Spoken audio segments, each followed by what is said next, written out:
live. Good morning, people. It's Sunday, the 10th of January here in New Zealand. We're in the future. So, who have we got? Let's have a little look. Just give me a second to get set up. Dum, dum, dum, dum, dum, dum. Oh, yes, there we are. Look.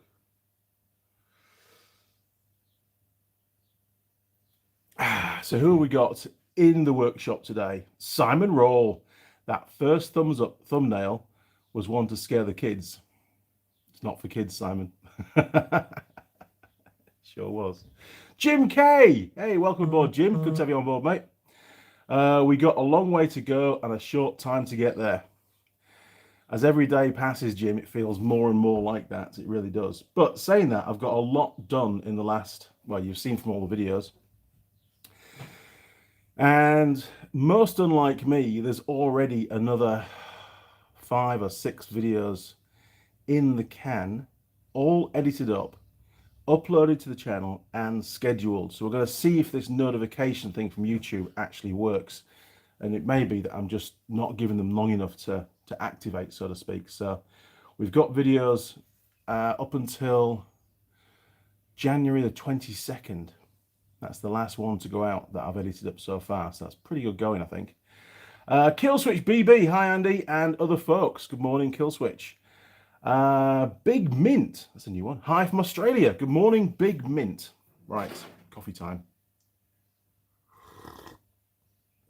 I've had to reheat the coffee. And the reason why is I had to get up really early this morning. And I say really early, okay, 7 o'clock. Well, 7:05, which isn't that early really. But the small Ifor Williams trailer I took to the tip yesterday. I got rid of a lot of rubbish, which is most unlike me. And Mrs. Mechanic's been doing the garden, so a lot of it was gardening stuff. And I noticed that driving back, the left-hand indicator in the Ute was flashing really fast, which is usually an indication that there's a problem. And sure enough, the left-hand indicator on the trailer wasn't working. So a bit of diagnostics on that, and I found that it had pulled the wire on the plug. Ben was using the trailer last, and I think maybe he didn't quite give it enough slack on the cable when he plugged it in, and it's just pulled it out. So I fixed all that, and one of the side lights had stopped working as well. That was just a bad earth, so I fixed that one as well. And I only got finished about 10 minutes ago, so it was pretty full on. Feeling the pressure on that one, actually, having to get it done, but it was quite an easy fix in the end.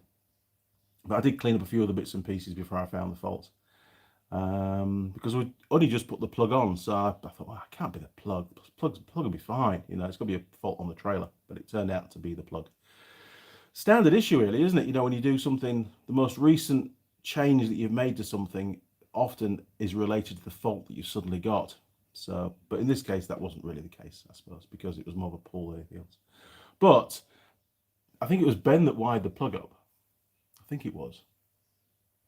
Yes, I think Ben put the plug on. That's right, he did. And he put the clamp, there's a little clamp that goes around the main cable, and he put it on upside down, so it wasn't really clamping the cable very well. So that was the fault. So there you go, it was related. Now then, Alan Cook. Good morning, Alan. Hi, Andy and Holly. Holly? I'll pass it on. She's not here today. Simon, using the new mower. She's honestly, she's full bore with that mower around the garden now, doing a great job. It's looking a lot better. She's got to the point now where she can even use the box and collect the grass cuttings. She's got the grass that low, which is great. Jim K, did the neighbour get their tree cut down? Yeah, and probably many more this last week, because a lot of people have had this week off work, on extended their Christmas, New Year's leave, and pretty much every single day. Either it's been constant lawnmowers and strimmers, we call them in England, but over here they call them weed whackers. And if it wasn't that kind of noise, then it was raining, because obviously rain stops play for them. So the audio, it was hard work trying to just fit in taking the shots between all the noise, in all honesty. But anyway, the trailer's fixed and a stack of videos. I got into a bit of a routine. It was a bit arse about it, to be honest, because I was doing the editing I was getting up early in the morning, about 6:30, 7 o'clock, and editing through to about 10:30 to get the previous day's video edited, and then coming straight out to the workshop and filming the next step and doing the repairs in the afternoon. And of course, the afternoon is the hottest part of the day here in New Zealand. as it is in most places, to be fair. But it's been pretty damned hot, and you know, working till about 7, sometimes 8 o'clock at night, getting the video finished, going inside, having a shower, something to eat, maybe a movie, and then to bed, and then start the whole cycle again. And that's been going on since the 1st of January. So it's been pretty full on. I did actually do a video, I think I mentioned this, I did a video on the ROV doing the rear wheel bearings, which was on, I filmed that on the 30th. On the 30th, so and then, oh, did I film on the 30th? Yes, because on New Year's Eve, I drove up to Auckland and delivered it, so they had it for New Year's Day, which is a busy day for them. Anyway, we do digress. AJ44, hi Andy, this is your neighbour. I see you're on live. I'm going to start chainsawing and mowing my lawn till you're off air. Lol. Really, my neighbour? Oh no, could be a problem. Alan Cook, I'll be listening out for that chainsaw now. I had my new driveway done by my neighbour. Oh yeah? Or was it a cash in hand job, was it? You mean like tarmacking or just lawnmowering it? I'm assuming you meant actually having it either concreted or bitumen put down. Jim K, it's about -10 here today. Oh, that'd be nice and cool, wouldn't it? -10. Probably a bit too chilly, actually, because we've got no heat in the workshop yet. Although we did have an aircon guy turn up. Actually, an air conditioning guy stroke electrical chap came down earlier in the week. And I showed him around the workshop because the idea is to get a heat pump actually put into the workshop, one that's going to keep the place a little bit cooler during the summer months, but also can warm the workshop in the winter, just to sort of try and stabilize the temperature a little bit. And he said, oh, you've got a nice consumer box there, that's great. And I said, yeah, I wired that up. And he sort of looked at me a bit odd. And then he started noticing all the sockets and extension leads and stuff around the ceiling. I said, yeah, don't look at that. That's all sort of temporary. It's been temporary for 2 years. And then he says, where's the power come in then? Because I mentioned to him about that big cable to get wired up because I want to get that all done at the same time. And because it does struggle, does the power, to be honest. It does, the feed to the workshop often isn't enough. And I said, yeah, the cable that came in was only 2 core, which is obviously the live and the negative. And he says, oh, where's the earth? I says, oh, the earth used to go outside onto a metal pole, but it had all rotted away. So I just took it out. And he says, what? I said, yeah, it hasn't got an earth at the moment. That's one of the reasons why I needed to sort it out. So at that point, he was a bit upset.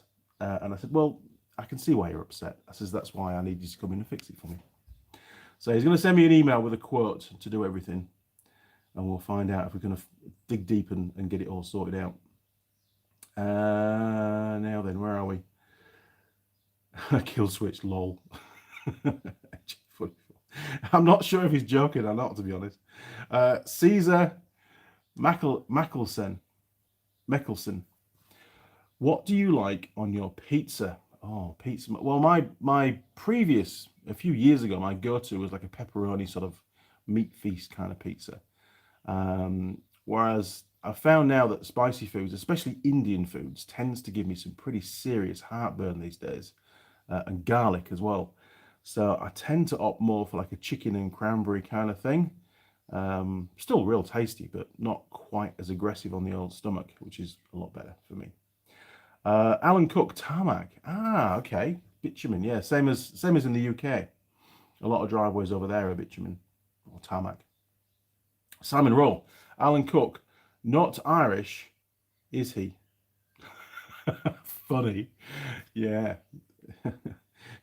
Half a load left from doing the road repairs during the week, and then do somebody's driveway with the rest of it. Yeah, I know the story there, Simon. Alan Cook, no, Simon. Simon Roll, cranberry on pizza. What? Yeah, cranberry and pizza, and chicken and cranberry pizza. Nice. Hell's Pizza, very nice indeed.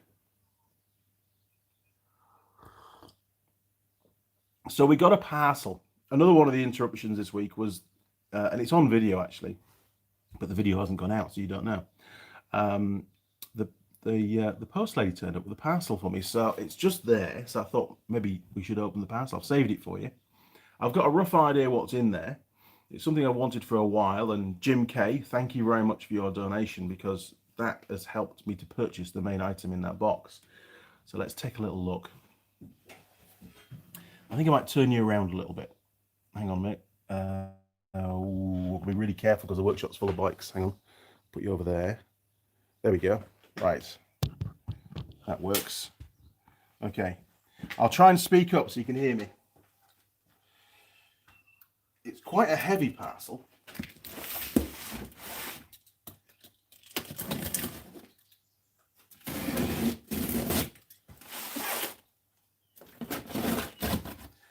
Oh, no blood. Excellent. Right. What have we got? You know when you order something online, and I had this lined up for a while actually, you tend to think, well, while I'm on, I'll order a few more bits and pieces. Oh my word, there's all sorts in here. Okay, you don't need that. Don't need that. Don't need that. We've got one of those things. I'll do a close-up, some brushes. Ooh, parts tray. Excellent. Ah, this is what we need. Oh, jeez.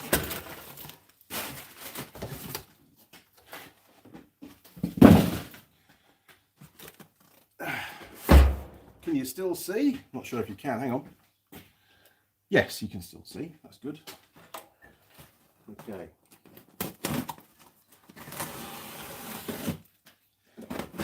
Never cut towards yourself with a knife, they say.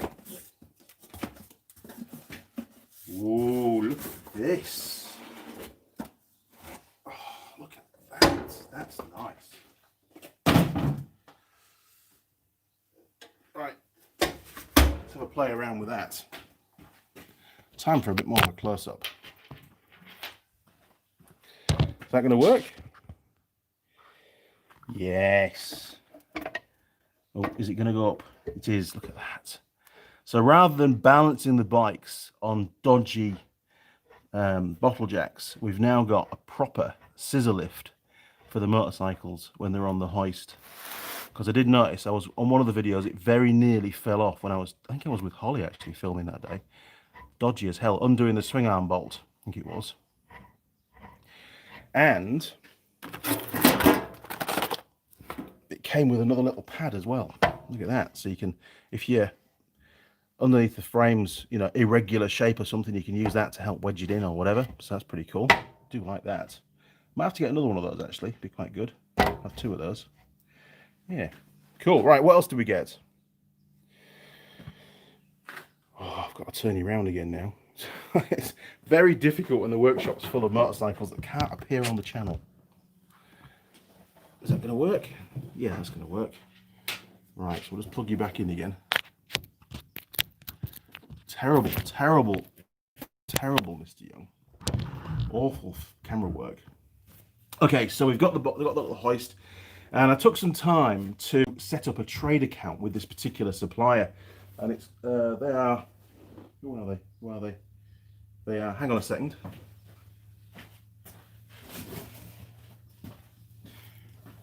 They emailed me the invoice, so I can't get the invoice out, but they are a Eurobike wholesale, and they're in New Plymouth. Very, very helpful people, and they were over the moon to support the channel. So they gave me the trade account without any problems at all. They gave me a quick call and said, "Have you got a time machine?" I said, "Yeah, I've got a time machine." This is great, no problem. Okay, you can have a trade account. And by opening the trade account, it reduced the cost just of that particular scissor jack thing. Scissor platform, I suppose you call it. It reduced the price by nearly $200, so that was a huge saving. So the bit that I saved, I spent on other stuff. So I do like to collect these different types of oil filter removal tool. So I hadn't seen one exactly like this before. I've got quite a few other ones, but sometimes, you know, the ones that you've got don't quite get in the gap that you need to get into.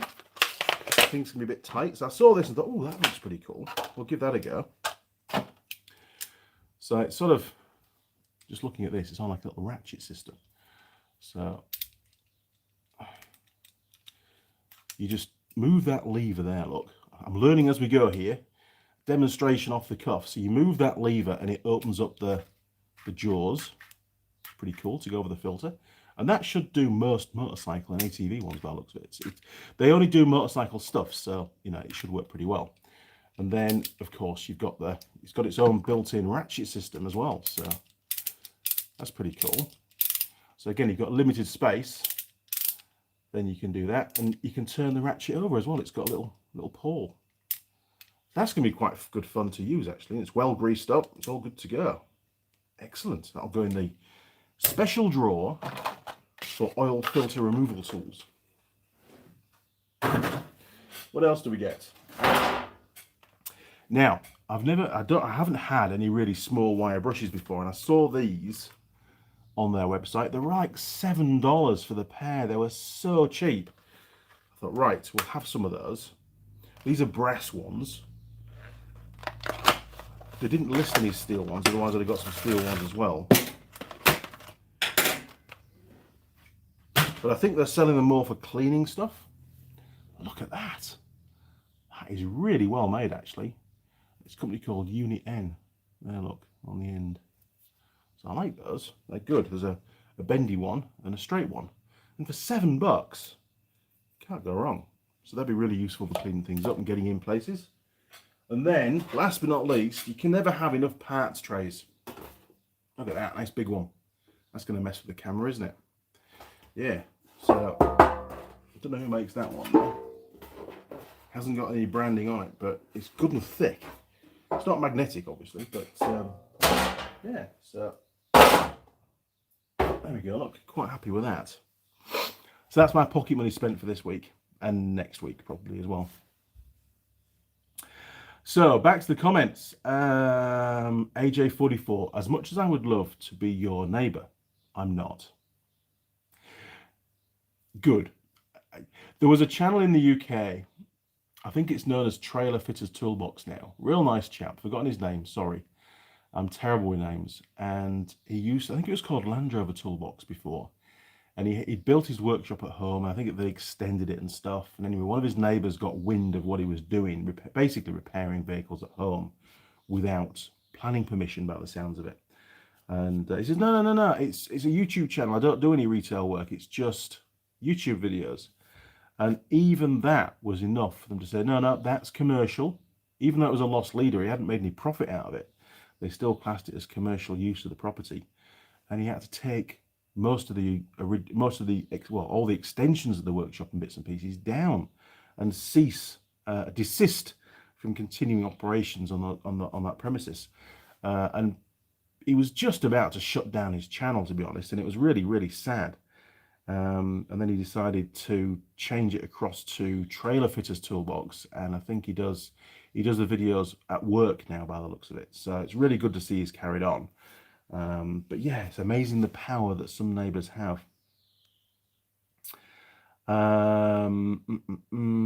Right. I'm not. I'm your Canadian truck lorry driver from Winnipeg. Ah, there you go, AJ. Cheers, mate. Sandone. Oh, sorry, Sandone. Is it? Where's Holly? Well, Holly's in Auckland. That's where she lives. Long way from here. Jim K. Andy, that'll be very helpful when working on ROVs. I think it will, Jim, to be honest. I think it will. I'm sure it'll have lots of uses. We've got 2 or 3 of them at work, and every bike shop that I go into does have them. They have quite a few different methods of, raising bikes when they're on the hoist. Something I've wanted for years. I've used, car scissor jacks. I've used bottle jacks and stuff, but none of them are really very stable. I could have made something up.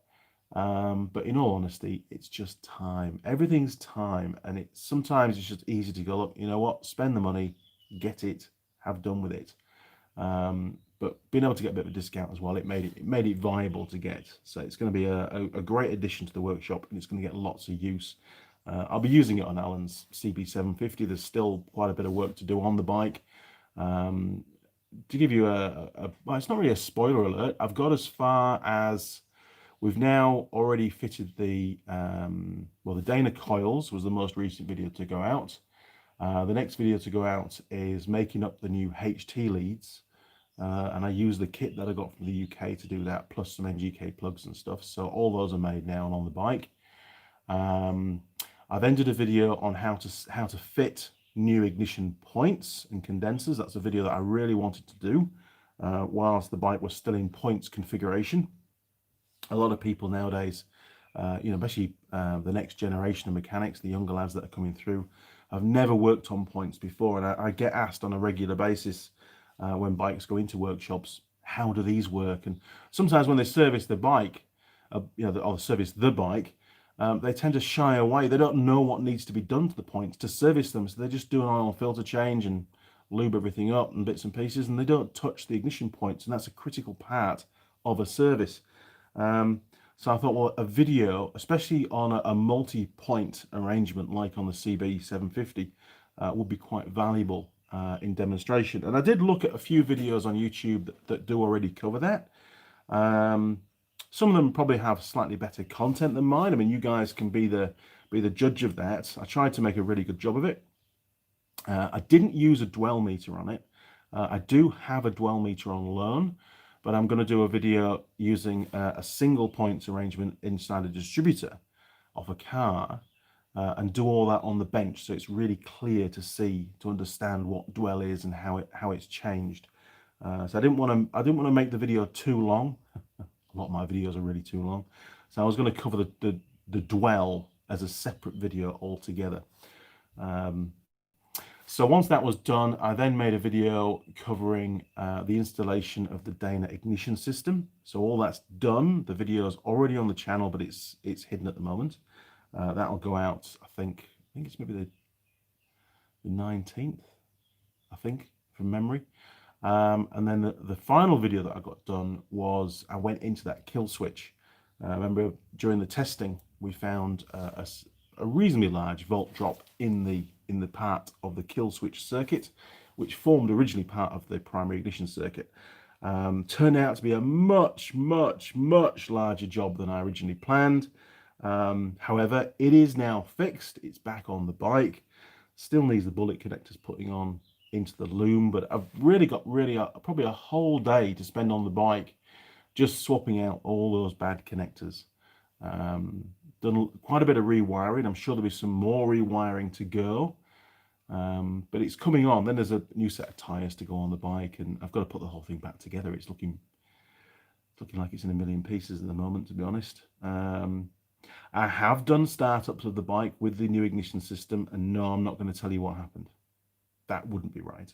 You'll have to watch the video. Now then, Gary Garnett, good evening from Dubai. I've never been to Dubai. It'd be a pretty cool place to go, though, I think. I need to take lots of pocket money with me because I think things are quite expensive over there. Ed Foster, cheers, Andy. Good morning, Ed. Welcome aboard, mate. Simply Diagnostics, hi, Andy. Chat. Happy New Year. Hope everyone is well. First stream I've caught in a long time. Welcome back, mate. It's great to have you around, and I'm really pleased that you are actually back and that you've made it through the problems that you had. So this is to you. Cheers. It's very easy. You know, when I was reading your posts, you know, when you disappeared for a while and you came back, and I was reading your posts and stuff, and in a much smaller way, I've experienced that probably 2 or 3 times during the 5 years that I've been doing this channel, where you just get burnt out. You know, you've got so much going on. I mean, fortunately, in some respects, I don't get hundreds and hundreds and hundreds of comments every day. They're still manageable. I get a few emails now and again, and I do my very best to reply to all of them, but obviously quite a few do slip through the net, and it's not something you intend to do. It's just the way it is. You just run out of time, and I always have to give my day job priority. That is my main source of income. What I earn on YouTube realistically gets spent back on the channel again. It doesn't really improve my my income, my personal income, I just plow it back into the channel most of the time. You know, whether it's you know, payment for Holly to come down, or whether it's travel expenses, or whether it's tools for the workshop, or new shirts, or you know, whatever. It usually gets rolled back in. I mean, for example, yesterday I finished editing up the last video, and yet again another hard drive is completely full of rushes and finished videos.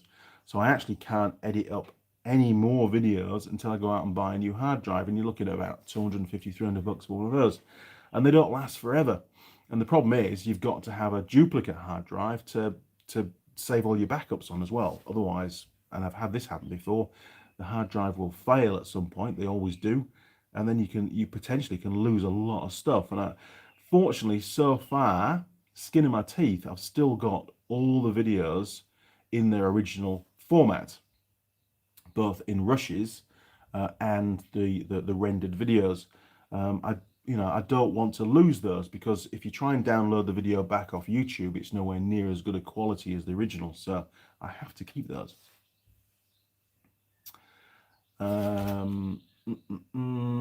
So yeah, I do understand what you went through, although I haven't experienced anything as severe as that.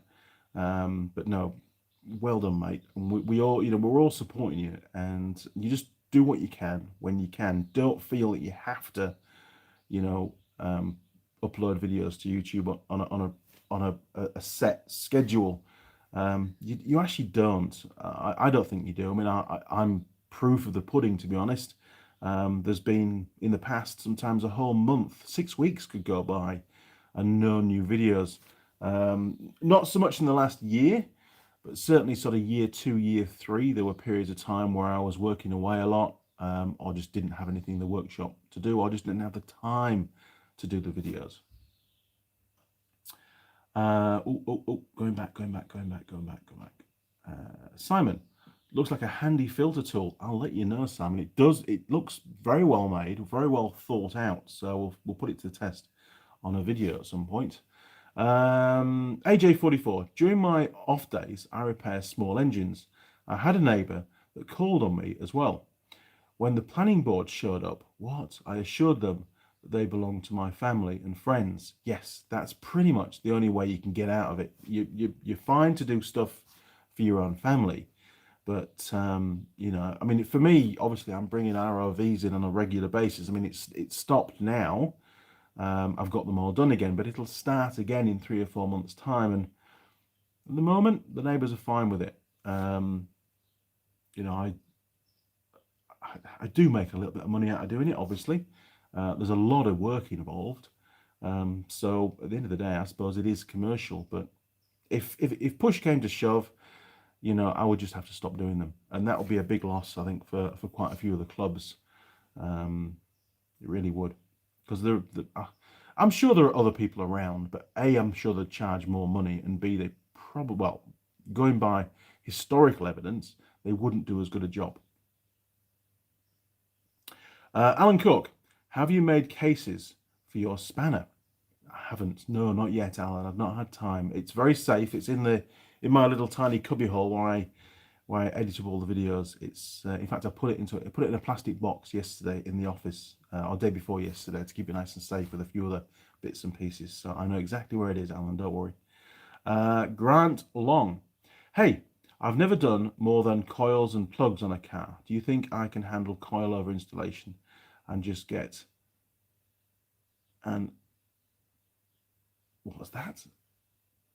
Allegiant at a shop.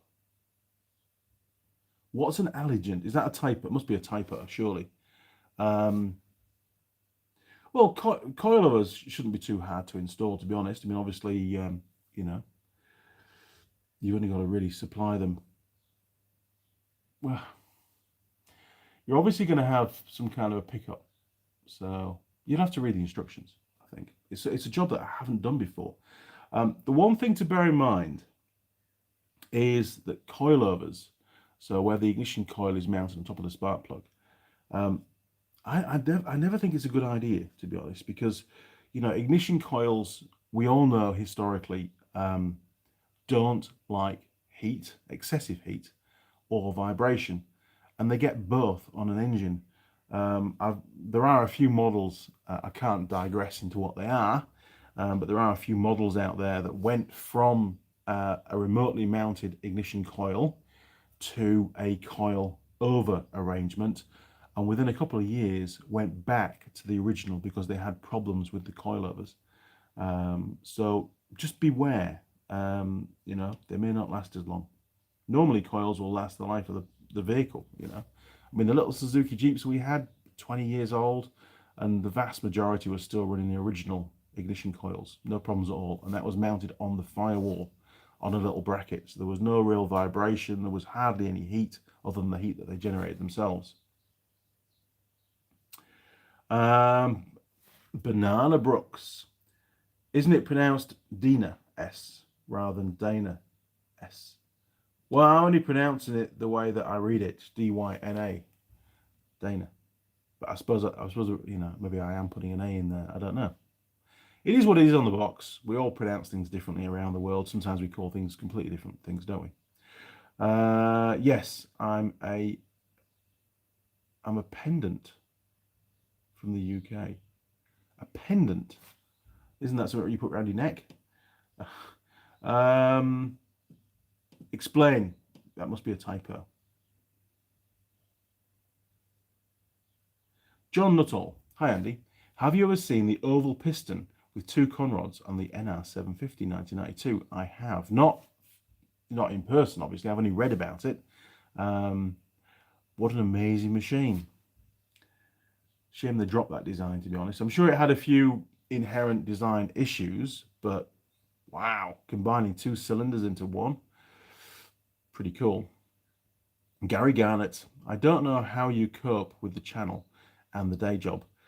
It's between the two of them, they are pretty much all consuming, unfortunately. Trying to cram everything in. I mean, to give you an idea, some of the videos I've produced in the last sort of 10 days have been quite long videos, and my sincere apologies. I think the HT lead makeup video was about the shortest, which is the next one to come out. So those of you that need short videos, that one's probably going to work for you. But roughly, for about every hour of finished video takes about 3 hours of editing time. So if I knock up a 2-hour video, and there's probably, and actually to film it, you know, you're probably looking at, to make a 2-hour video is going to be a full day's work to actually film it, and then you've got another 6 hours to edit it. So it's nearly 2 days of work to produce what essentially is a 2-hour video. I don't really like making 2-hour videos. I think they're way too long. But sometimes, especially the ones with Holly, I think, where they're not as technical, obviously, you know, with the DR, those videos I really had in mind where people in their own workshop would just put it on in the background, and they'd almost feel like we're in the workshop with them. We're doing our job and they're doing their own job, and it's just a bit of company. More than, you know, you don't have to be as attentive to watch those kind of videos. Simply Diagnostics, thanks mate, means a lot. No worries, and I'm always here, you know, I'm always here for you. We all are. There's a big clan of automotive guys out on YouTube, and we all talk, we all help each other. Quick Fix Pro, hey Andy, love from India. Ooh, India, there's a lot of motorcycles in India. I need to go to India one day, be quite an eye opener. Just need to know, in my car, engine oil is leaking towards the exhaust manifold inside from the valves. How to check? That's really bad. If it's from bad valve seals or piston rings. Well, if it's piston rings, you're going to have a lot of build-up of, you know, debris on the spark plugs and inside the combustion chamber. So I don't know what kind of gear you've got. If you've got, you can get those little tiny cameras now that you can use on your smartphone. So you can pull out a spark plug, obviously look at the spark plug and see what it's like. If it's got a lot of debris built up on the electrode, then you know that it's burning oil. Is it smoking badly? I mean, I suppose, you know, the oil that's going in the exhaust will burn off anyway, so it probably will be smoking regardless. But now pull the spark plug out, have a little look. If it's got loads of crusties all over it, black crusties in this case, then she's definitely burning oil. Are you having to top up the oil a lot? If you've got that little camera, poke it down into the cylinder and have a look at the piston crown and see if there's a lot of carbon build-up on the piston as well. But there's a high probability if there's a lot of wet oil coming out, then it's more likely to be valve stem oil seals, which probably means that the valve guides and the valve stems are a bit worn to create that kind of movement. It might just be that the valve stem oil seals have gone hard and they're not able to seal, or they might have even perished and cracked. The only way to really find out is to pull the whole thing apart. But hopefully that'll be of help to you. A lot of our little Suzuki Jeeps used to have a problem there because people used to go through the water pools and drown the vehicles. That we used to get muddy water go into the cylinders, hydraulic the engine. And one thing we noticed is it used to knock out the valve guides big time. Now then, alignment. Okay, Grant, I think you mean to get the ignition timing done. Oh, hang on, what are we talking about here? Yeah, coils and plugs.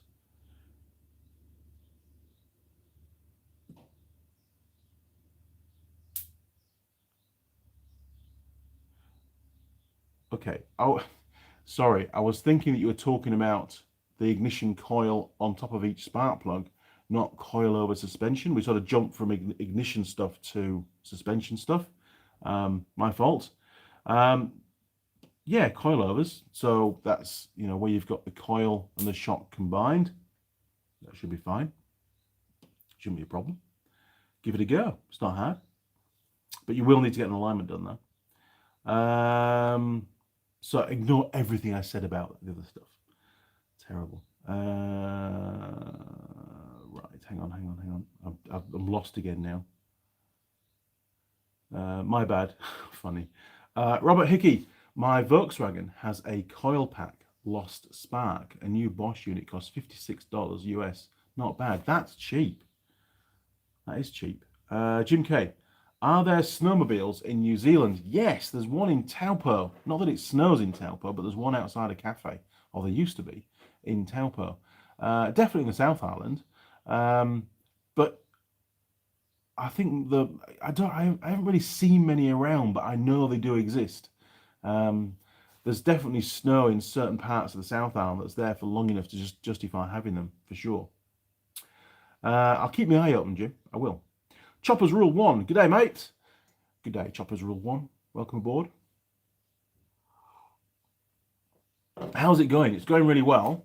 I don't know how long this live stream is going to go on for, to be fair, because I need to go and I've got about a 700-kilometer drive today. It's quite a long way.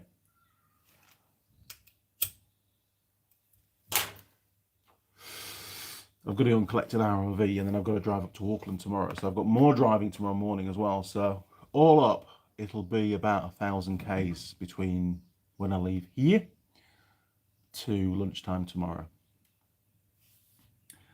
Good fun. Oh, some news on Ben's Ute before I go any further. Yes, it is a big end. Thought it was. He attempted to get the sump taken off in situ. That ended up not happening. Unfortunately, on that particular engine gearbox configuration, looks like you've got to actually remove or slide the engine forward. So undo the engine mounts, undo the bell housing bolts, and slide the engine forward, taking the radiator out to actually get the sump off, which is just stupid in my book. You should always be able to get the sump off in situ. Have a little look, poke around. So at the moment, he is looking at purchasing a second Ute, which has, so he tells me, a good engine. I'd like to go and see it first before he actually buys it. Do some tests on the engine, and then we can just do a transplant, which will be next weekend, Friday, Saturday, of the good engine into his Ute. Same engine, like for like. And then he plans to send his engine away up to Engine Specialities in Auckland, and get it fully reconditioned so we can put it back in the Ute. So I don't know how much of that's going to be filmed, if any of it. I just don't know, because we are against the clock, but we'll see what we can do. Bob Kinney, really enjoyed the coil install and harness stroke wiring cleanup on the CB750. It's not over yet, Bob. There's still a lot more problems on that bike. I end up doing the same on electrical repairs by others. Yeah, it's amazing. That I was very dubious about taking on that CB750 because, old bikes, especially old bikes like that one, they tend to have got quite a history to them. And this one is no exception. It's certainly provided a fantastic platform for repair videos.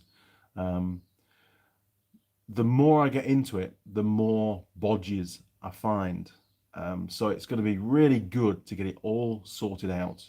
And then when it goes back to Alan, it'll be good to go. I sincerely hope he can get it back on the road.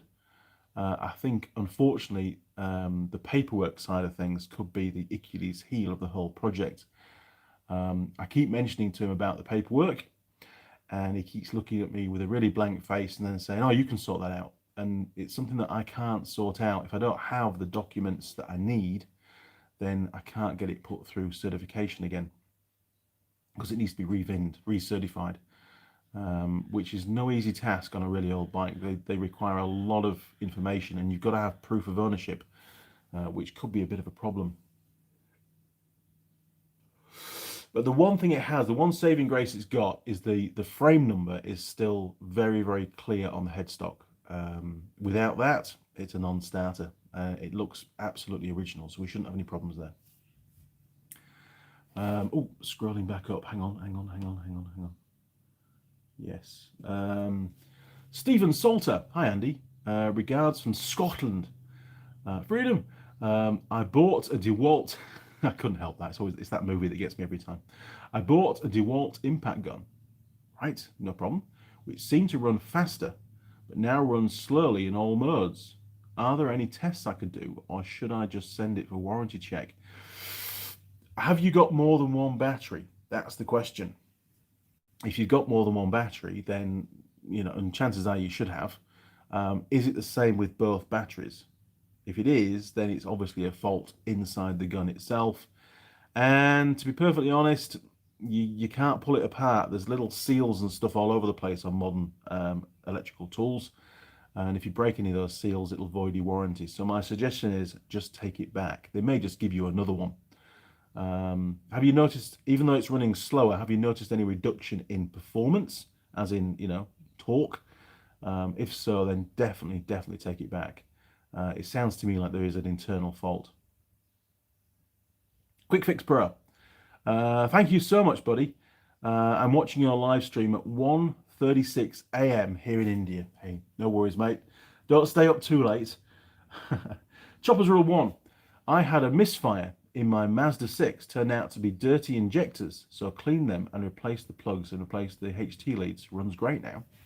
Yeah, back to basics. People, techs, I've found at least, anything with a fuel injection system, they often, start blaming the fuel injection system itself as opposed to the consumables. And injectors do block up, over time, the spray pattern changes. I have a bit more experience with the diesel mechanical injectors, and I actually taught that at Unitech for a while as well. And, stripping them down, getting the break point correct, the pressure, the break point where they actually overcome the internal spring and actually start to spray, changing nozzles and tips and bits and pieces. And those, they wear out, and there's no reason why an electrical injector wouldn't wear out over time or get dirt in it as well. And if it's not atomizing properly, it's not going to run properly. It's going to be inefficient. Banana Brooks, not being nationalistic about pronunciation, and sorry, I meant Dana, as in die, not Dina. It was pendant, as in pedantic, not. I'm not very good at filling in words. I do my best.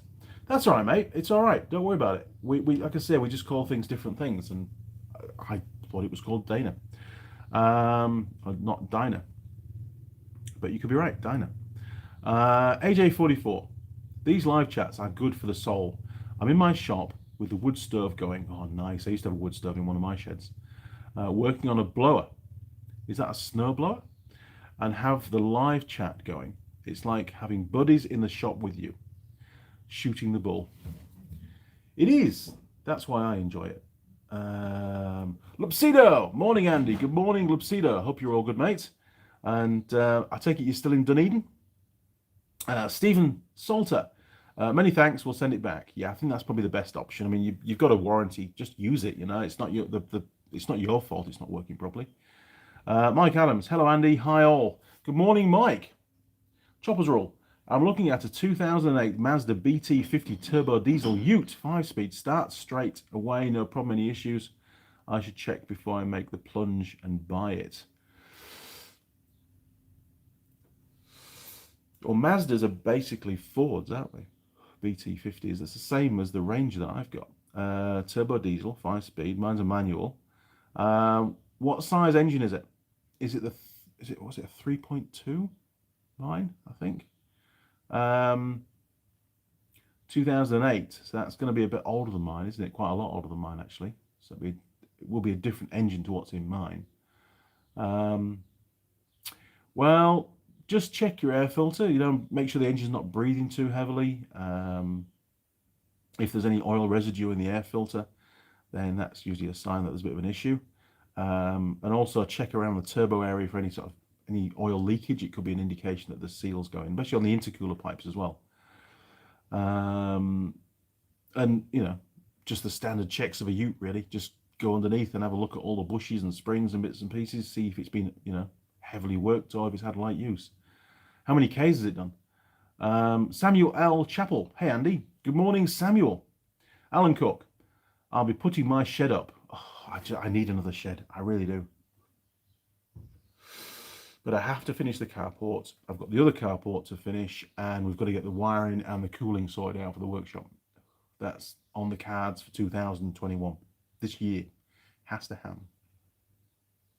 Choppers Rule 20, 2.5 litre. Yeah, just the basics really. You know, when it, especially on cold start as well, make sure it fires on all 4 cylinders. I take it is 4 cylinders. You could also, if you want, you could take off the feeds to the glow plugs. I take it it's got glow plugs, should have. And just make sure none of those are burnt out. Make sure they've got continuity, and the continuity is the same for all of them. Lupsido. What kind of ground clearance do you have on your Ute? Otiki is becoming quite rutty, and the rain we got lately. Ooh, I don't know. Is Otiki a public highway? I suppose it is, but I have to be very careful because it is a company car after all. It's not really, I mean, I do have it for social and domestic use as well, for private use, but I have to be very conscious about where I take it, to be honest. I can't afford to damage it. That would not go down well at all. Simply Diagnostics. Sat here having a coffee from my Andy Mechanic mug, Tool Girl Holly mug. Have taken to drinking left-handed, so I see Holly with every sip. That's dedication, mate. Good job. I haven't forgotten. In fact, I've just placed an order for a jacket. So if you can get me an email through with your shirt sizes or your top half dimensions, chest, that kind of stuff, across your shoulders and things, then I can get you a shirt made up. It'd be great. And if you send me the digital version of your logo, your Simply Diagnostics logo, I'll get that embroidered on the shirt as well for you. So please do send that through, and I'll get that done and I'll get it shipped out to you, because that'd be awesome. You don't have to wear it on camera if you don't want to. It's fine. But you know, be really cool. And you've already got the right badge on there. Look, you see, pretty cool. Oh. Hang on, go back a little bit. Choppers Rule 1, 5-speed manual. Excellent. So with it being a manual, also check the clutch. Take it for a good drive. See if you can get any kind of clutch slip out of it, in the higher gears especially. You know, if it needs a clutch, that's quite a big job. AJ44, yes, a 10 horsepower Arion snowblower. New auger and drive bearings. I've never worked on a snowblower. That'd be pretty cool. I worked on years ago, I worked on a sweeping machine, which is probably, I think it was probably the same basic chassis that would also run a snowblower as well, actually, thinking about it. But that was fun to work on. Chopper's Rule 1. 211,000. Oh, 211,000 kilometers or miles. That's pretty high. If it's miles, that's quite high. You'll also need to find out if it's got a cam belt. Oh, hang on a second. Hang on. Oh, my leg's gone to sleep. Hello.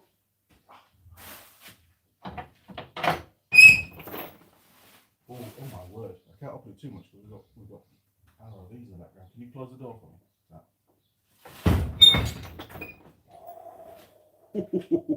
I'm just watching the live stream now, and I think I've got away with not showing you what's in the garden because you can't see what's behind that door. Jeez, I got fresh coffee and I'm only halfway through the first one.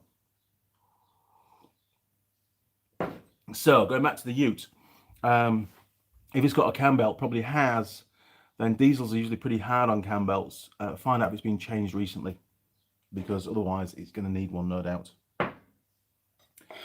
If it's chain driven or gear driven, you shouldn't have any problems. The old Nissan Patrol, they're all gear driven. They're brilliant. You just don't have to worry about it. It's fantastic. Guy Martin is back in the shop. Holy moly! Good morning, Guy, and Happy New Year to you too, mate. Really appreciate that. Good to have you on board. I have been watching some of your recent videos. Well, say recent. I've been watching some of your videos. I watched the calendar. People that bought calendars. You did a draw for some bits and pieces, some oils and tools and bits and pieces. Very cool, mate. Very cool. Keep doing what you're doing. So, Guy, have you got any particular questions for me? That's that'd be great to answer a question from Guy Martin. Alan Cook, the size is 12 by 8 foot. That's for your shed, isn't it?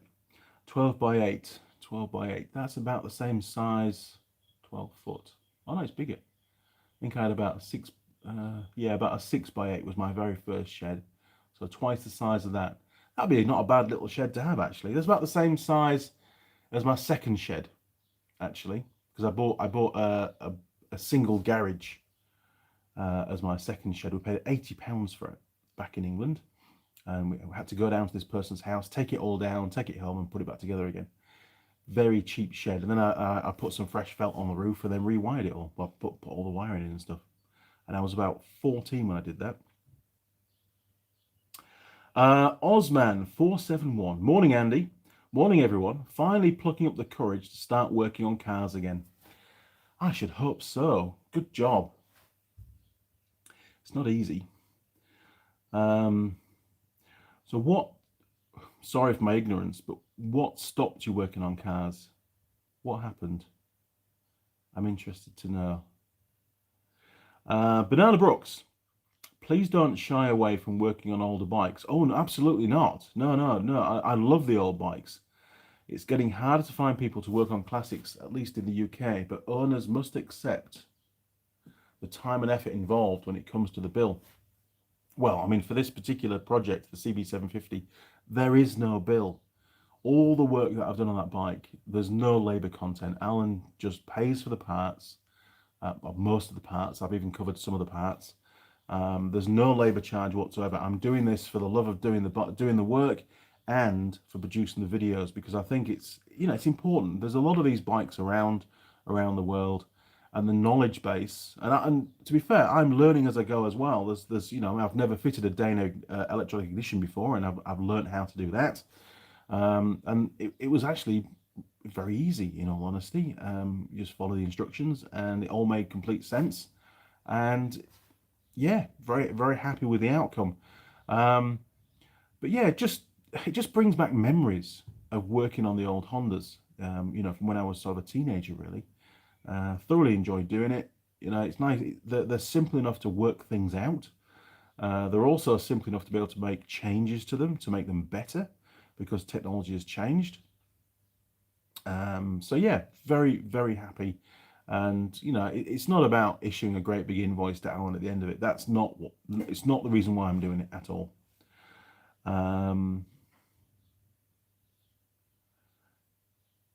Lupsido. Yeah, legal public access. That's a conservative, a conservation park. Ah, very good. Okay, well, we'll give it a go. We'll see what, if things get too rough, then obviously I'll have to abort mission, but we'll see how we get on.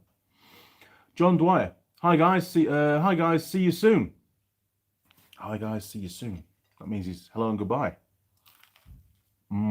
Got toast. Toast is good. Mike Adams. I'm just curious. Has any manufacturer ever considered making a diesel-powered motorcycles and or ATVs? What's your pro and con ideas on one if it was produced? Yes, they have. Didn't Polaris produce a diesel quad bike once? And a bit closer to home, back in the UK, there was a small cottage industry company near Pickering, I believe, that did start to make their own diesel-powered ATVs. I can't for the life of me remember what engine they used. It might have been a little Kubota engine. They turned out to be quite heavy and quite numb, but I mean, at the end of the day, they did do the job. I never got a chance to ride one, and back then I was far more focused on keeping running my off-road driving centre as opposed to exploring more into different vehicle types and stuff. I was quite focused, on just getting my job done. But yeah, absolutely. Especially in the UK, diesel, on those particular vehicles, if it's used in a farm environment, you're allowed to use red diesel. And red diesel was originally about a quarter the price of original diesel. There was a lot less tax on it. But that did, the margin, the difference between the red diesel and the white diesel did change, and it narrowed quite considerably leading up to when I left the UK. Pros and cons if one was produced. Like I say, I think it was quite sluggish.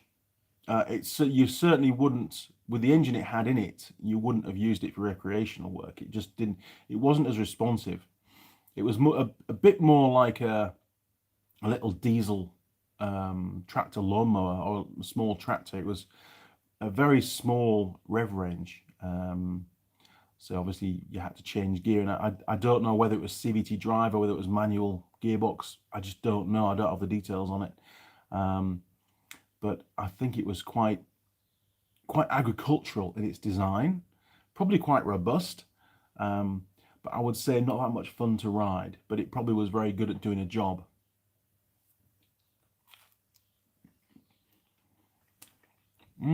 Simply Diagnostics.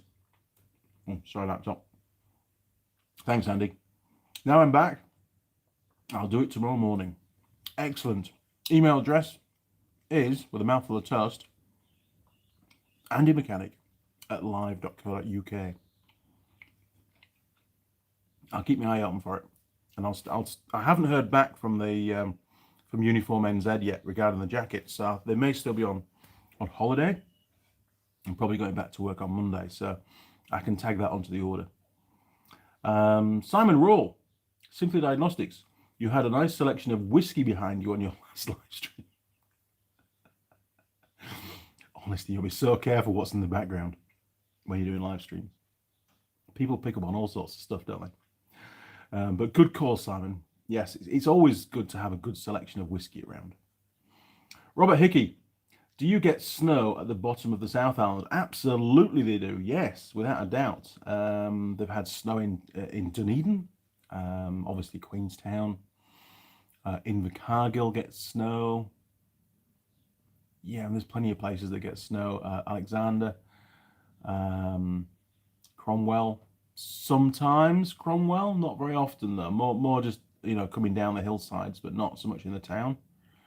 From what I understand. I mean, I haven't lived down there, so I'm only going by what people tell me. But definitely snow around.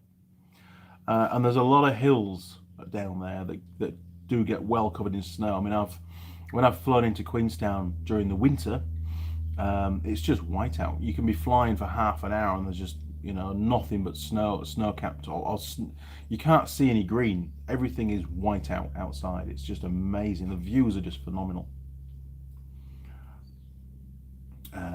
Simply Diagnostics. Simon Royal, yes, I did, mate. I love your good single malt. I love a good single malt. Me too. when I was down in Queenstown last time at Pogba Homes, the pub, we did their live stream from there. I was on whiskies.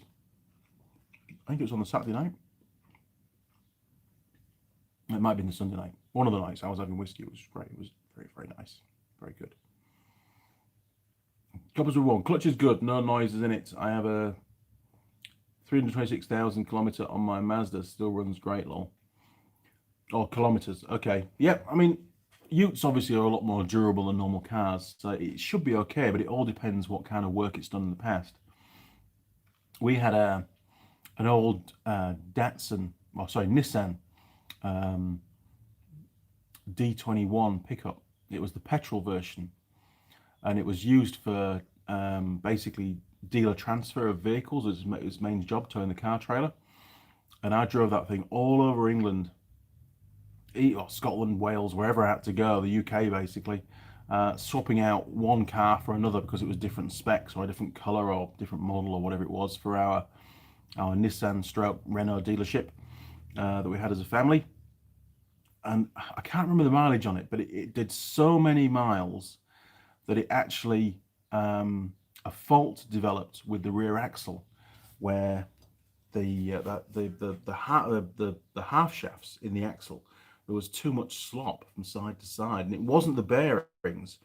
I think the actual housing had worn so much that it was allowing this to move around, and it was obviously from towing so much, the trailer, pushing the back end from side to side, the extra load, that they had to get a second-hand rear axle for it.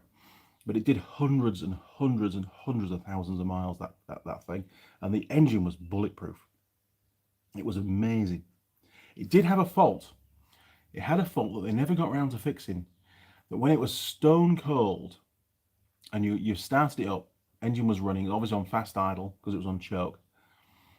The first time you pressed the brake pedal, it just slammed the brakes on. It was just incredibly harsh on the brakes.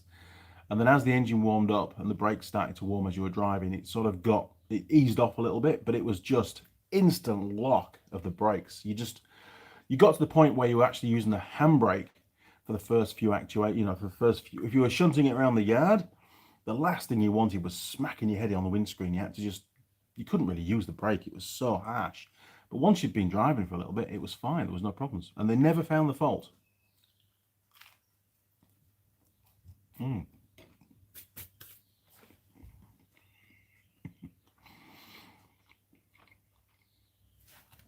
Pete Woodfine. Hi, everyone. Pete Woodfine. Mike Adams. Yes, Harley Davidson did make one for the American forces. There you go. I'm sure Polaris did as well. I'm sure they did. Alan Cook. Mine cost £880 from 1,500. Wow.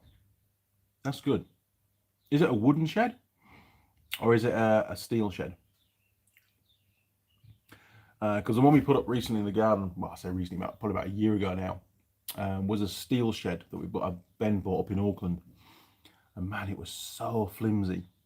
Once it was up, it was fine, but putting it up, you needed about 1 million hands to hold everything in place. Otherwise, the panels would buckle and bend and stuff. We had a couple of really close calls, but we got it done in the end. Osman471, I had a heart attack while working under one 2 years ago. Holy shit. Sorry, mate. You may have already told me, or I may have read it somewhere, but I'd completely forgotten. Heart attack. That's not good, is it? That's pretty serious shit, to be honest. Well, I'm pleased you're back. And yes, do what you're passionate. Don't let it hold you back, Just make sure somebody else is around. Don't be on your own, just in case. Chopper's Rule 1. My work truck has over 1 million on it. We have just retired it from out of town use, just to use it around town now, just in case. 1 million miles though, that's incredible. That's like a taxi. Simon Rowe. The US Army used a custom-made KLR 650. Wow. Which is diesel again, is it? That's incredible. So I have read, and obviously forgotten, about diesel you know, powered vehicles, you know, in that kind of environment. Banana Brooks. Yes, agree about the Honda. It's been a very informative. Electrics are my Achilles heel. Royal Enfield made a diesel, and they were heavy and slow. Yeah, I think it's maybe more to do with, you know, and the army likes to use diesel, don't they? Because it stores better, it's less volatile, and it's more readily available in the army as well, so it's an easier fuel to find. So maybe that's one of the reasons why they chose to use it. I don't know. But yeah, I mean, diesel technology back then was pretty crap, to be honest. They were heavy, sluggish. Yes, they had a bit more torque, but the rev range was pitiful. And with vehicles like that, you need a decent rev range, you know. Chopper's Rule 1. It has been a painter's ute. Interior is like new. I'm going to get a mechanic here to check it out first too. Well, in that case, it sounds, I mean, he's not going to be doing lots of heavy towing. I imagine the tray's pretty, well, it's probably got plenty of paint on it. You know, it's probably in pretty good nick by the sounds of it. Alan Cook, wooden. Excellent. I much prefer wooden sheds. Simply Diagnostics. We had diesel quads in Sudan. I think they were Polaris. It's a long time ago now. I'm pretty sure Polaris made a diesel quad bike. Let's have a look.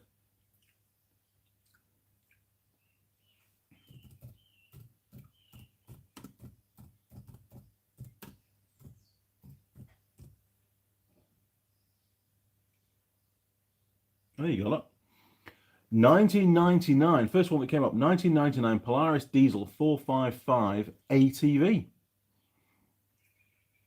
They also make diesel ROVs as well. So going by the ATVs, they all seem to be the same engine size, 455cc diesel.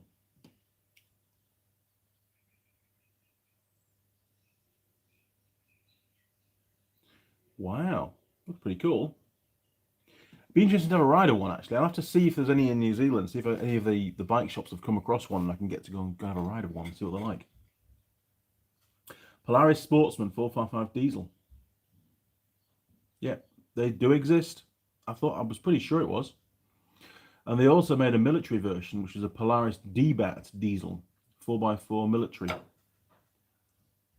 What's that? Wow. Very cool. It's amazing what they used to do, isn't it?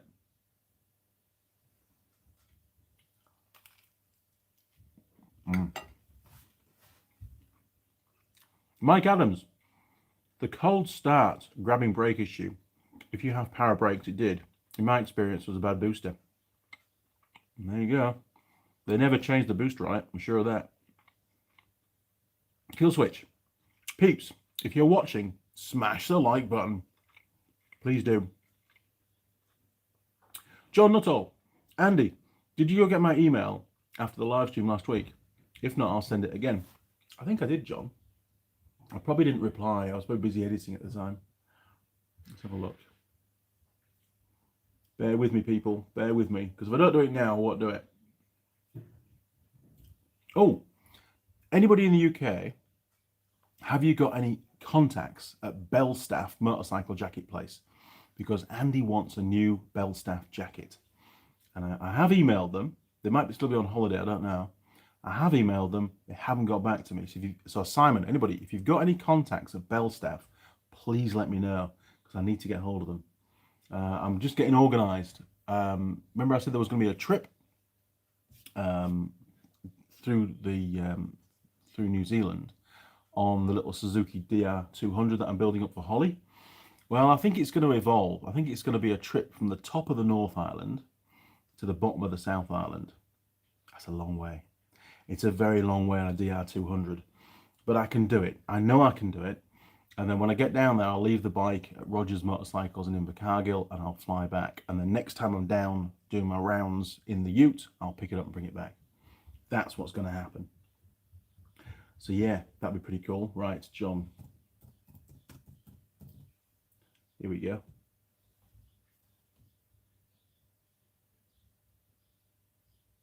Yes, the little caps at the bottom of the forks. Yes, I am aware that the gap should be to the rear. Didn't notice that they had an arrow on them, but I mean, to be honest, I've not done the final fit of the front wheel yet because it's got to have a tyre put on it. Didn't know the torque setting. Couldn't find that in the manual. Didn't look very hard, to be honest. But thank you very much. I've done a screenshot of that and I've saved it, so I've got that for future reference. Really appreciate that. So thanks, John. It's a collaborative effort, isn't it? This building of a CB750.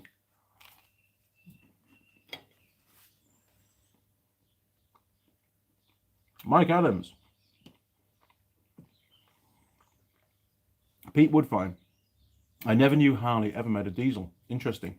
I didn't know either, actually, on the Harley side of it. Choppers Rule 1. Thanks for the help on the Ute. I have to go now. Have a great stream. Bye, everyone. See you around Choppers Rule. Great to have you on board again. And I'll see you next Sunday. Kevin N. Hello from Germany.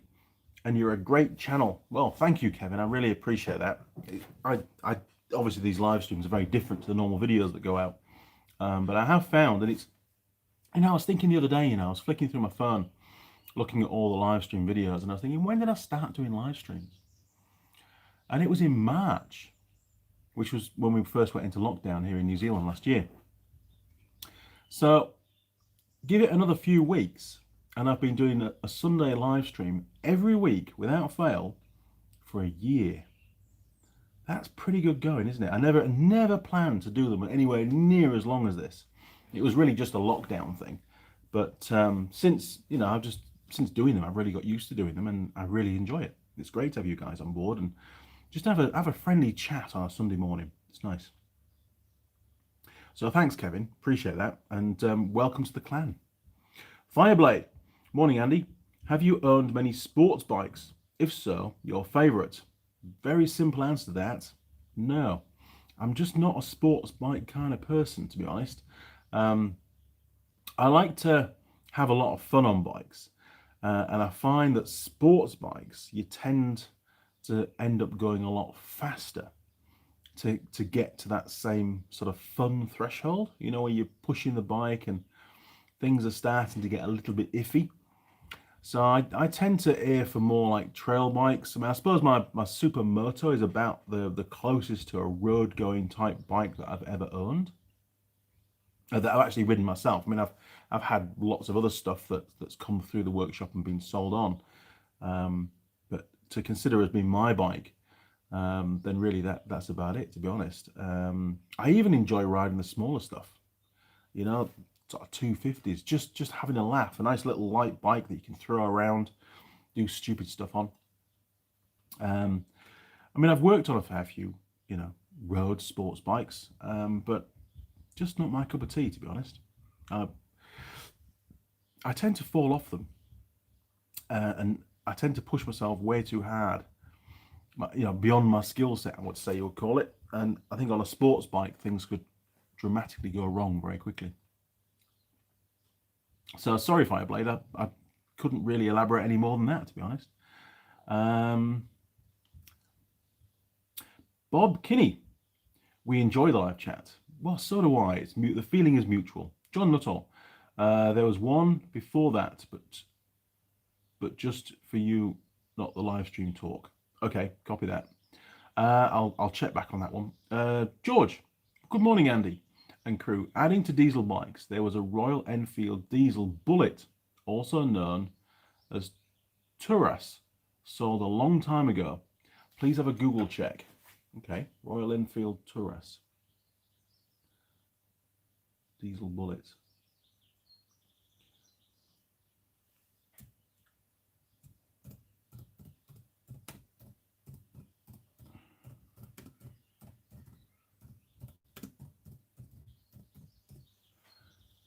Ooh, look at that. That really looks like a lawnmower engine put into a motorcycle. That is fantastic. Well, the picture I'm looking at is... That's brilliant. Oh, good job, Royal Enfield. Facts about the only diesel. Let's have a little look at this then. This is going to be interesting. Here we go. I'm on drivespark.com. The Royal Enfield Bullet Diesel, aka Taurus. Facts about the only diesel motorcycle ever sold in India. In case you never knew, Royal Enfield used to sell diesel-powered Bullet motorcycles in India, also known as the Royal Enfield Taurus. The rare Bullet variant was sold between the late 1980s and 2000. It wasn't that old. Today, we don't see the Royal Enfield Taurus that often. However, the diesel Bullet is still living its age in rural areas and vintage motorcycle garages. Here are some facts about the one and only diesel motorcycle ever sold in India, the Royal Enfield Taurus. Scrolling down, the Royal Enfield Taurus was the first and last diesel motorcycle in India, while many others were on sale abroad. But the Royal Enfield Taurus was the highest selling diesel motorcycle in the entire world. In fact, no other brand thought about making a mass production diesel motorcycle as seriously as Royal Enfield did. When it comes to fuel economy, the Royal Enfield motorcycles may not be the best choice. However, things were different for the Taurus. The Royal Enfield Taurus had a claimed mileage of above 85 kilometers per litre. This figure was even higher than the then benchmark for mileage amongst two-wheelers, the Hero Honda Splendor. In addition to this, diesel was available at half the price of petrol back then. It's a very cheap bike to run. Though the diesel Royal Enfield Bullet was ahead in terms of mileage, it wasn't the same in terms of performance. The Royal Enfield Bullet Diesel or Taurus had a 325cc single-cylinder engine. Output figures stood at 6.5 horsepower and 15 newton meters of torque. The engine was mated to a 4-speed gearbox. The engines were made by Greaves Lombardini in Italy. At 325cc, the Taurus was also the smallest engined Royal Enfield. Shall I go on? Outside India, some diesel Bullets above were swapped with a Chinese diesel V-twin engine for more power. There was another variant of the Taurus called the Royal Enfield Swaraj. It was built by a tractor company based in Punjab named Swaraj Tractors, after the original Royal Enfield Taurus was discontinued. As mentioned before, diesel prices were very low at the time, and this reduced the effective price of diesel-powered Royal Enfield Bullet even more, although diesel engines are generally expensive, more expensive than petrol engines due to the more mechanical components. Wow! You see, we learn stuff every day. That is so cool, a diesel-powered Royal... In fact, next time I'm in Invercargill, I'll pop into the motorcycle museum there, and I'll see if they've got one of those. God, I'll sound like an expert when I go home, won't I?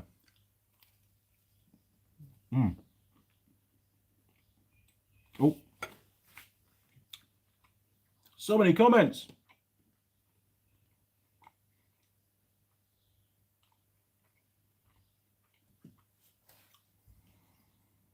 John Dwyer. Andy, mate, don't take this the wrong way. I never do. Your hair is looking good. It's starting to work for you. What does the wife think of it now? Ah.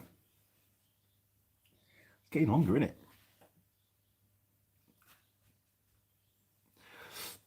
it? She's not bothered, to be honest. I mean, I suppose it's a bit weird that I've got a ponytail, but she's getting used to it. I think it's going to be there for a while, yeah. It works really well in the workshop. It keeps everything out of the way. I always used to have problems with my hair getting in my eyes and stuff, and it doesn't happen anymore. But one day it's all going to fall out, because it's quite nerve-wracking, you know, when you're combing your hair and you see all the hairs come out. It's like, ooh, one day I'm going to be bald. And when it all starts falling out, I'll just shave the lot off. There'll be a bald Andy Mechanic.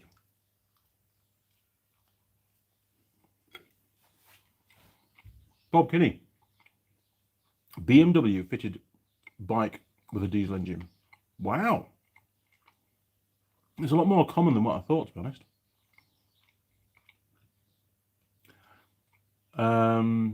James Thompson. Did you ever get to the United States? No, not yet. If so, come to New Mexico and we can ride. I have traveled your country north and south and was in an earthquake in your capital. Scary. Holy shit. So in Wellington, there was an earthquake. I remember there was an earthquake in Wellington. No, not been to the States yet. Definitely on the cards. Got to happen. But I think it's going to have to only happen once I finish my current job, whenever that's going to be. I intend to retire at 55, and I'm currently 48. I'll be 49 in April. So another 6 and a bit years. Can I make it work? I think I probably can. As long as I don't want too much. You know, I can live off not a lot, to be honest. It would be nice to go and get out on the bike, go and see the world. It needs to happen. I've done enough work. So 6 more years of working flat out. God, I wonder what our YouTube channel will be like in 6 years' time. I have no idea. No idea at all. But yeah, New Mexico most likely will be on the trip, or a trip at some point. Simon, that is the fun with smaller bikes. You have to ride them hard to get any speed out of them. Yes. Absolutely. TDR 250, phenomenal machine. Had so much fun on that bike. Alexandra Fritas, I came for the girl in the picture. What girl in the picture? I didn't think there were any girls in any pictures today. Or do you mean Tool Girl Holly on one of the other videos? Yes. Well, I can understand why you would come for that. She's not here today. Sorry. She's in Auckland. I think we should be filming again back end of February, by the looks of it. Simply Diagnostics. I prefer live streaming rather than recording. The last few I've had real problems with video quality. Phone swap trauma incoming. Yeah, it's I think the quality is not bad. I mean, I'm using an S20 phone that I actually only use for doing the videos and the live stream. And when I switched from the S6 to the S20, so I'm told there was a noticeable improvement in live stream quality. So there you go. One thing I have noticed on the videos when I'm filming on video, and it might be on the live stream as well, is because I have the S20 in a, what is it? I think it's an, hang on. Oh, I can't turn it around. Hang on. is it an Otterbox? It is. So I've got the phone, the S20, in an Otterbox. Now, it doesn't have any kind of cover over the screen, but it's quite a thick cover around the sides and the back. And I think it reduces the ability of the microphone to pick up the voice from a distance. Because when I'm editing videos now, I have to dramatically increase the volume on pretty much every snip, unless I'm really close to the camera. It might be an adjustment that I can make on the phone. I know if I zoom in when I'm filming, it then makes the mic, it changes the characteristics of the microphone, and it does pick up noises from further away from the phone. So maybe I can set it up so that it can do that all the time, rather than just when I'm zooming in, because I don't usually use digital zoom, to be honest. So I'm still learning with the camera. One thing I did notice, which was really good in the S20, is when I'm filming, I can turn on the light without stopping filming to turn it on. Whereas on my S6, I had to cut and then turn the light on and then basically redo the snip again. So that saved me a bit of effort. It's good. It's a good phone. I do like it, and it's got lots of storage, so I can film all day long and not have to clear the phone out, which is another reason for not using it for anything else. It's just for filming and the live streams. Pete Woodfine. Okay, it was the MT500 military motorcycle by Harley Davidson. Cool. I'll have to check that one out. Killswitch BB. I ride a Kawasaki, so before I actually set off anywhere, it's already going too fast. Pete Woodfine. Only 500 were made. 500 VV Rotax single cylinder 5-speed kickstart only. 1984 to 2000. Wow. Diesel motorcycles, eh? Who would have thought? Mike Adams. Did you ever have a small engine, either from a bike or even an old B&S engine sitting around needing repair? It's in the way, so you toss it, then kick yourself later because you found a use for it. Have I thrown? Not really. Not really. I mean, I've got a lot of engines kicking around. Under this bench is full of old motorcycle engines, and there's some more in Ben's shed that I've been given, ATV ones as well, and they're all there for really autopsy videos at some point where I want to dig into them and find out what the fails were, and just to get an idea, to try and build my knowledge base on engines that engine designs that I've not yet stripped down, from particular models. I was given them all from a wreckers that was closing down, and he was going to chuck them all on the skip. So I said, "I'll give us a few, and I'll do videos on them." So I've got those for one day when I'm not busy. Probably in retirement. They'll probably sit there for another 5 or 6 years yet. You wait. Ian Chalk, Happy New Year, Andy. Enjoy watching your shows at work between jobs. Well, that's pretty cool. Hopefully, I'm not slowing you down with your work too much. But and there are some long videos gone out recently. I need to try and reel that back in again and try and get back into the habit of sort of half-hour, 45-minute videos maximum. But I've allowed it to run away with me a little bit. I've just been so focused on getting the work done, and the jobs have turned out, especially on the CB750, they've turned out to be a lot more involved than I originally planned. You don't know until you get into a job how much work there is to do. I mean, doing the switchgear, which is the last video, that's the right-hand switchgear, which was the kill switch and stuff. I got in there, and the plan was just to clean up the kill switch part. But when I got in there, basically the start button, for the engine, for the starter motor, the little start button on there, and the lighting switch as well, there were faults with all of it, and I needed to do a lot more work. So what was going to be an afternoon in the workshop ended up being quite a late night getting finished. And I wanted to get the video finished that day so I could edit it up the next morning. So it meant a long, quite a late night for me, unfortunately. But I get to drive today, so I can just relax and listen to the radio for a bit. Simon, I did start a diesel bike project. No doubt, mate. That does not surprise me at all. But the little one came along and had to scrap the idea. It was an XJ600 frame, Z600 forks and wheels, and a Lister diesel, the crank one, the hand crank one. I'll see if I have a photo. A Lister diesel, that's old stuff, isn't it? Lister diesels. I remember that name. Can you still get Lister diesels? I don't know if you can or not. Oh, golly, what's going on here? Lister diesel.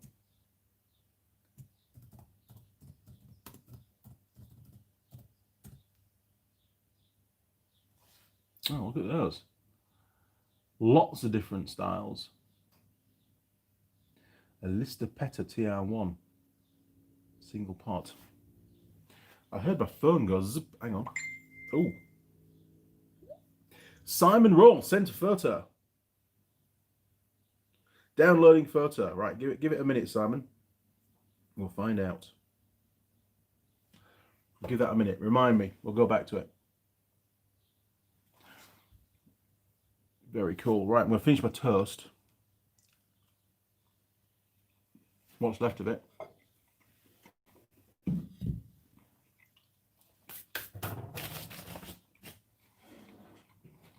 Oh, wow. Hour and 28. Time flies. Oh, look. Guess what mug I've got? Mrs. Mechanic must be watching the live stream. Very cool.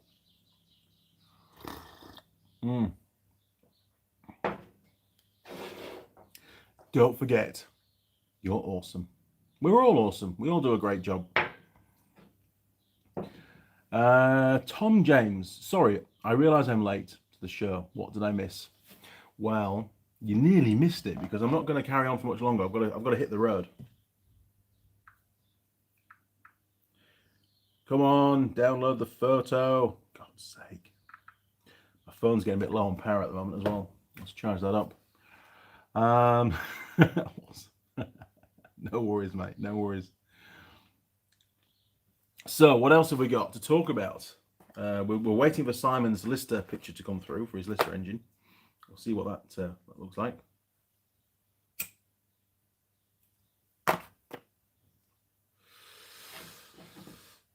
So yeah, I had to repair the trailer this morning.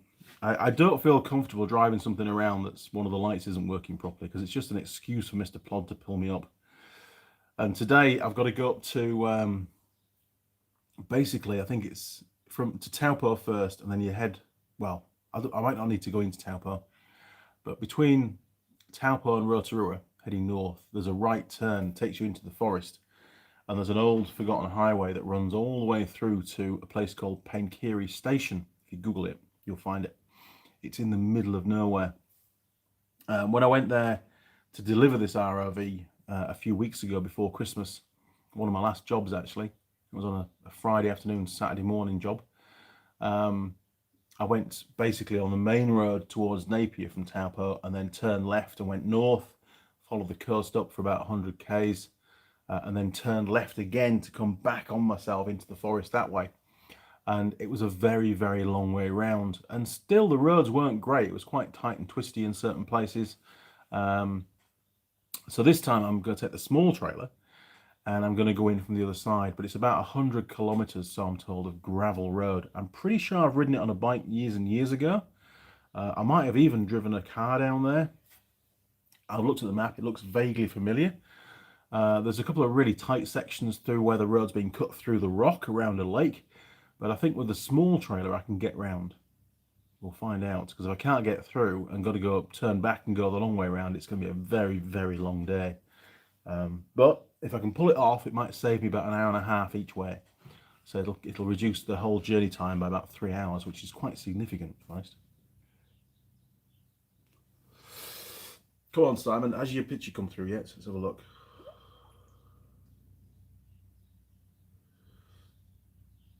Download the photo. Come on, what are you playing at? Stupid phone. Mike Adams, the reason I asked about the old engines is I'm thinking of using the Briggs. I'm teaching my niece to rebuild to run an old table saw that I inherited from my grandpa to use outdoors, of course. Now that would be bloody cool to run a table saw off a petrol engine. Make sure you've got all the guards in place there. God. Briggs engines, easy to rebuild. Yeah, without a doubt. Parts are dead easy to get hold of as well, aren't they? Very cool. Right, so, yes. Oh, there we go, look. It's come through. I don't know how well you're going to see this. You don't mind it going on the... Of course you don't. There you go. Look at that. What a machine. Very, very impressive. Wow. Twin cylinder. Peta 6.5. Nice. Good man. And he's got a little scissor jack under it, just like what I've bought, look. Professional. That's what I like. Professional. Shame you had to abort mission on that one, Simon. Maybe one day you'll have another go. Time permitting, of course. Jim Haynes, sorry I'm late. Had to do some road service. Geez. We've both been on the tools this morning already. Oh, sorry. I've missed a few. John Nuttall, will you be opening up the loom near the headstock on the 750 to look for more bad wires? Yes. I've come this far. Why not? There's basically, I've now replaced the wiring. Without giving too much away, I've replaced the wiring, and you'll see it all on video, up to the right-hand switch gear for everything, because it was all looking pretty shabby. So the original primary circuit, or the circuit that fed the primary windings, the original circuit, the only part that I've not replaced is that short length that runs around past the headstock and into where the headlight would be. So I've got to replace that. I can't, it'd be stupid to leave that one section in place. I didn't want to do it on the original video because I knew, I looked at it and thought that's going to take me ages to do. So I might do it off camera. I think you guys have probably seen enough wiring so far, but it does need to replace. And while I'm in there, I'll be checking all the other wires as well.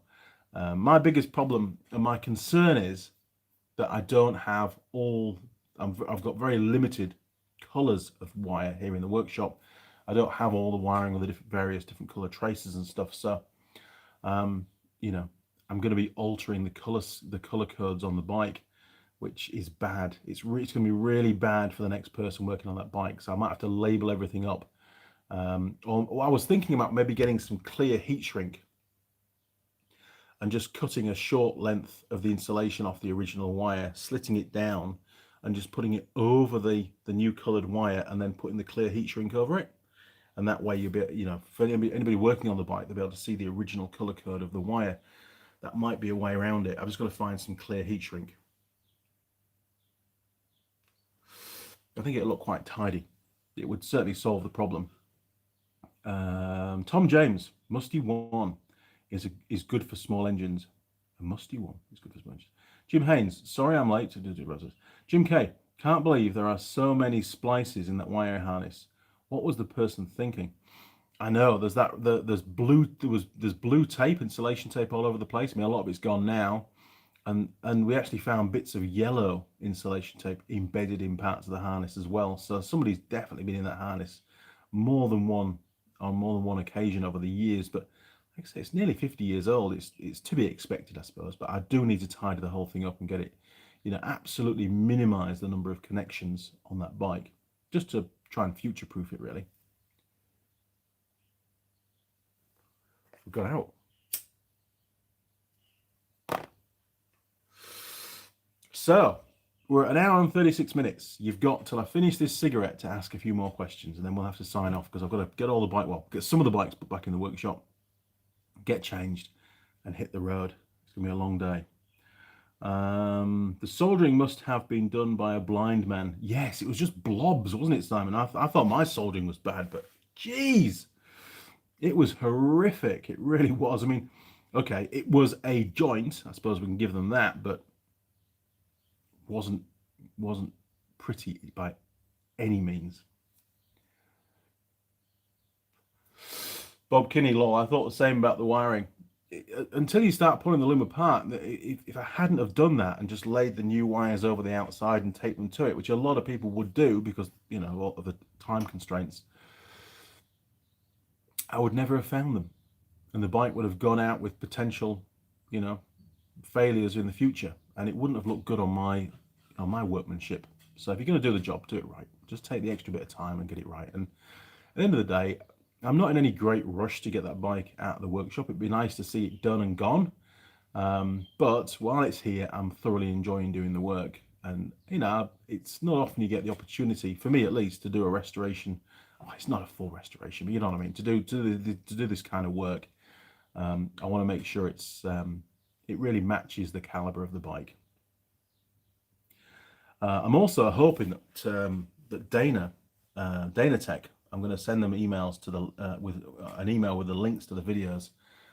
Who knows? They might actually start to use those videos. We'll wait and see. I don't know if it's to their caliber or not. It'd be funny as hell if they come back and say you made a mistake.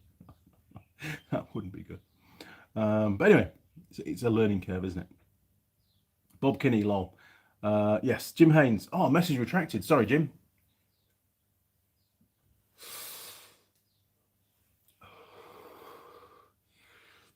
So there'll be no more, well, for you guys, there's lots more videos of the CB750 going out, but I won't be putting another spanner on it for quite some time. I might spend a day in the next 2 or 3 weeks just finishing off the wiring side of it. We'll wait and see. It all depends on other workload. I've still got all that 100 brackets to make for the front number plates, so I've put that whole thing on hold just to really focus on one particular job. And when I make those, the workshop turns into a fabrication shop, and everything gets really filthy again. So it wouldn't have worked to do the two things side by side at all. I needed to stay focused on the bike. Simply Diagnostics, been a great stream, Andy. Have fun and drive later. On the drive later, I will. I'll drop you that email. Thank you. Yes, I will keep my eye open for it, and please make sure you send it through, because I'd love to get that shirt sent through to you. It'd be great. And thank you for joining us for so long. I know your time is precious, so keep up the great work. Keep up with the videos when you want to, when you feel like it, and don't push yourself too hard, and don't feel compelled that you have to get back to everybody. You don't. Just explain in your videos that you're a busy chap and you'll do your best. That's all I do. And people seem to accept that. You know, we are all busy, and we hold day jobs. We don't just run a YouTube channel. I don't know how good it would be to just do the YouTube channel all the time. I think it might lose its, it would become a job rather than a bit of fun. Yeah, you sort of lose your hobby and it becomes your work. I've done that before and it does spoil it somewhat. So we'll wait and see. Right, I think we're about there, crew. Thank you again very much for joining me today. We've got 44 people at the moment and 43. Oh, I need one more like. No, we've got 45 people. I need 2 more likes. If you don't click the like button yet, give us a thumbs up. And if you want to support the channel, which I'm sure many of you do already, then the best way for me is for you to share on your social media platform, maybe 1 or 2 of the videos that I've produced over the years, or at least get people aware that this channel exists. I'm still working really hard to build the channel up, and more the merrier is what I say. It brings new stuff to the table, new questions, new viewers, new comments, and if you can do that, I'd be most grateful. Okay, crew, what have we got here? MG. Oh, hang on. Jim Haynes. Everybody that likes motorcycles needs to read a book called Stealing Speed and how an East German rider defected, taking all the MZ secrets to the Japanese motor companies. That sounds fantastic. Stealing Speed. Right, I need to dig that book out. MG, in fact, I'll take a picture. Hang on. I will investigate. Oh, no, I don't want video. I don't want video. Stop it. Go away. Camera swap. There we are. Swap. Stealing Speed. I have to take pictures, otherwise I forget stuff. Right. MG, thanks, Andy. Be safe. Pete Woodfine. Thanks for doing the live stream. Hey, no problem. Thanks for joining. That's what it's all about. Bob Kinney. Good day, Andy and crew. Simon Rawle. Have a good weekend. Have a good week, Andy. I will. It's going to be a very busy week. I've got lots of admin work to do during the week. Tom James. Thanks, Andy. See you soon. Okay, crew. We'll see you around. Thanks for joining. See you next Sunday. Over and out.